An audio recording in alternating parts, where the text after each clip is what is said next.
नमः शिवाय। मित्रों, मैं आचार्य चंद्र प्रकाश परम कल्याण साधन यूट्यूब चैनल में आप सबका स्वागत करता हूं। आज मैं आपको बताऊंगा कि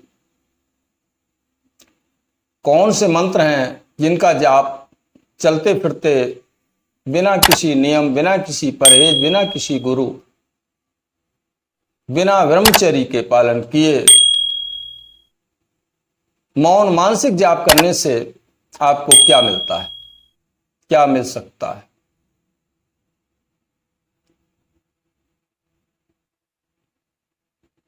कुछ मंत्र ऐसे होते हैं जिनका हमें जाप बैठ के करना होता है, नियम पूर्वक करना होता है। जैसे कुछ तांत्रिक मंत्र होते हैं, कुछ सावर मंत्र होते हैं जिन्हें बैठ के ही करना पड़ता है। लेकिन कुछ ऐसे मंत्र भी हैं जिनका जाप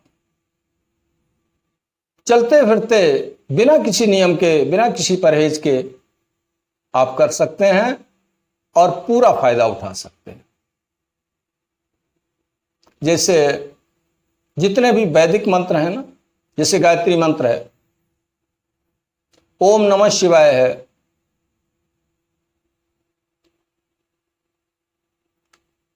द्वादश अक्षर मंत्र है, ओम नमो भगवते वासुदेवाय है, श्री कृष्णाय नमः,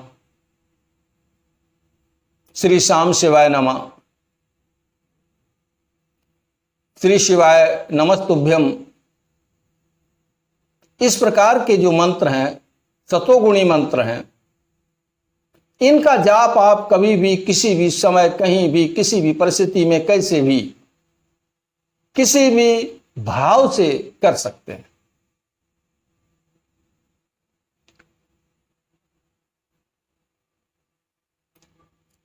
कोई इसका साइड इफेक्ट नहीं होगा। लेकिन कैसे, अब आ जाइए कैसे जप करना है। तो जाप 3 प्रकार का होता है। कितने प्रकार का होता है? 3 प्रकार का। कैसा कैसा? वाचिक जप, जो वाणी के द्वारा उच्चारण करके जब किया जाता है वो वाचिक जप होता है। दूसरा होता है उपांशु जप, जो जब हम किसी मंत्र का जप करते हैं तो हमारे ओठ चलते रहते हैं, अंदर जिह्वा चलती रहती है, लेकिन आवाज मुख से बाहर नहीं निकलती है। इतनी धीमी आवाज होती है कि पास में बैठा हुआ कोई दूसरा व्यक्ति सुन ना सके। ये उपांशु जप हुआ। तीसरा जप है मानसिक जप, जो मन से किया जाता है, जिसमें ना ओठ चलते हैं, ना जिह्वा चलती है, ना ही मंत्र की आवाज बाहर निकलती है। एक चौथा जप और है जो नाभि से किया जाता है, जो सिर्फ योगी लोग ही कर पाते हैं। वो आम बात नहीं है, आम क्रिया नहीं है जिसे आप सबके समक्ष कहा जा सके। तो 3 होते हैं मुख्य। इसमें अगर 1 गुना फायदा होता है वाचक जप से, तो उसका 10 गुना जप उपांशु जप फायदा करता है। उपांशु जप का लाभ 10 गुना अधिक है।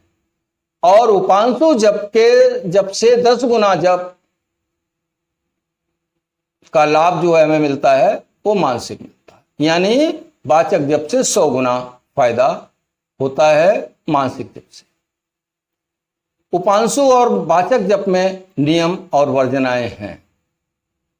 क्या करना है, क्या नहीं करना, कैसे करना, कैसे नहीं करना, ये नियम और उपनियम उनमें लागू होते हैं। लेकिन मानसिक जप में किसी भी प्रकार का नियम लागू नहीं होता। जब हम मानसिक जप के स्तर पर पहुंच जाते हैं और जब हम मानसिक जप करना शुरू कर देते हैं तो धीरे धीरे जैसे जैसे हमारी आत्मा में ये मंत्र भिजता चला जाता है, हमारे अंतःकरण में ये मंत्र का जब अनवरत रूप से होने लगता है, फिर करना नहीं पड़ता, फिर होने लगता है। और जब ये मंत्र होने लगे, इसका जाप स्वयं होने लगे, तो ये रात्रि को भी होता है, सोते समय भी होता है, जगते समय भी होता है, खाते समय भी होता है, हर समय निरंतर होता है, अंतर नहीं पड़ता। ये स्थिति जब आ जाती है तो कहा जा सकता है कि मंत्र सिद्ध हो गया। फिर मंत्र से संबंध रखने वाली सारी शक्तियां उसको मिलना शुरू हो जाती हैं। उसकी कुंडलिनी शक्ति स्वयं जागृत हो जाती है, स्वयं ही जागृत हो जाती है। और इन चक्रों के जो 6 चक्र हैं, इन 6 चक्रों के कषाय कलमश को जलाती हुई, चबाती हुई सहस्त्रार कमल तक पहुंच जाती है। वहां भगवान शिव से मिलन होकर के वो एकाकार हो जाती है और व्यक्ति शिव स्वरूप हो जाता है। क्योंकि जब मंत्र सिद्ध हो जाता है तो मंत्र की सारी शक्तियां उस व्यक्ति के अंदर आना शुरू हो जाती हैं और वो स्वयं मंत्र रूप हो जाता है। भगवान के धाम को कौन जाता है? किस रूप में जाता है? जिस रूप का वो जप करता है। मान लीजिए हम भगवान के चतुर्भुजी रूप का ध्यान करते हैं और हमारी जब मृत्यु होगी तो हमको कौन सा रूप मिलेगा? हमारी साधना परिपक्व हो गई, हमारी साधना पूरी हो गई, तो फिर हमारा वही रूप होगा जो भगवान चतुर्भुज का रूप है। उस चतुर्भुजी रूप में ही हम उनके धाम में रहेंगे। इसको कहते हैं सारूप्य मुक्ति। वैसा ही रूप हो जाता है। तो इस मंत्र के द्वारा, इस मंत्र के जाप के, मानसिक जाप के द्वारा हमको अजपा जप की प्राप्ति हो जाती है। अजपा स्तर का जप हमारा होता है, फिर करना नहीं पड़ता। मैं पाऊं विश्राम, साहब मेरा जप करे, मेरा भगवान स्वयं जप कर रहा है, मैं तो सिर्फ आराम कर रहा हूं। हमको तो भूलने की आदत है ना, हम तो भूल भी जाएंगे। अगर सांस लेना हमारे जिम्मे होता ना तो हम कभी सांस लेना भी भूल जाते, लेकिन भगवान ने इसे अपने हाथ में रखा है। तो इस तरीके से ये जब फिर कभी भूल नहीं करता, सदैव होता है। आपके 6 चक्र है ना, 6 चक्रों में जितने भी देवी देवताओं का निवास है, मूलाधार पे ब्रह्मा जी हैं, मूलाधार पे गणेश जी हैं, इससे ऊपर स्वाधिष्ठान चक्र पर ब्रह्मा और सावित्री का निवास है, नाभि चक्र पे लक्ष्मी और विष्णु का निवास है, हृदय चक्र पर शिव और पार्वती का निवास है, कंठ चक्र पर दुर्गा जी का निवास है, आज्ञा चक्र पर आत्मा और मन का निवास है और सहस्त्रार चक्र पर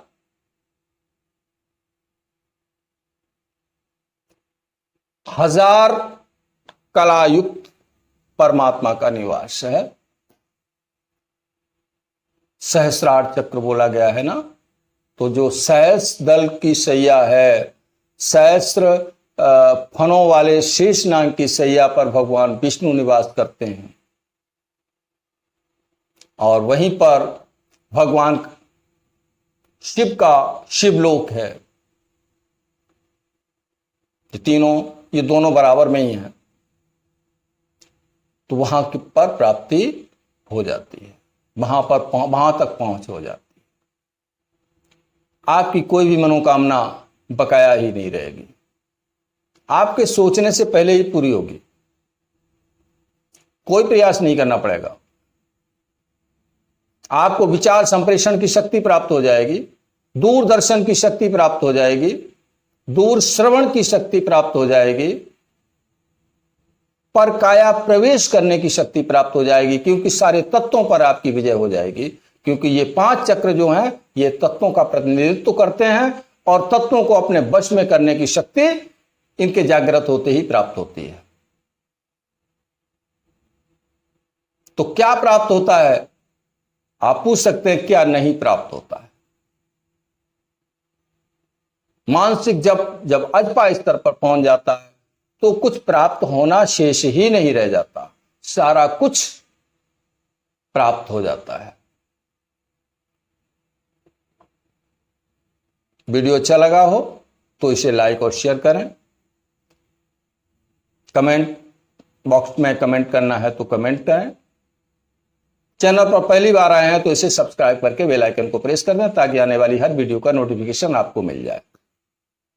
इन्हीं शब्दों के साथ मैं अपनी बात को विराम देता हूं। वीडियो देखने के लिए आपका धन्यवाद करता हूं। ओम नमः शिवाय।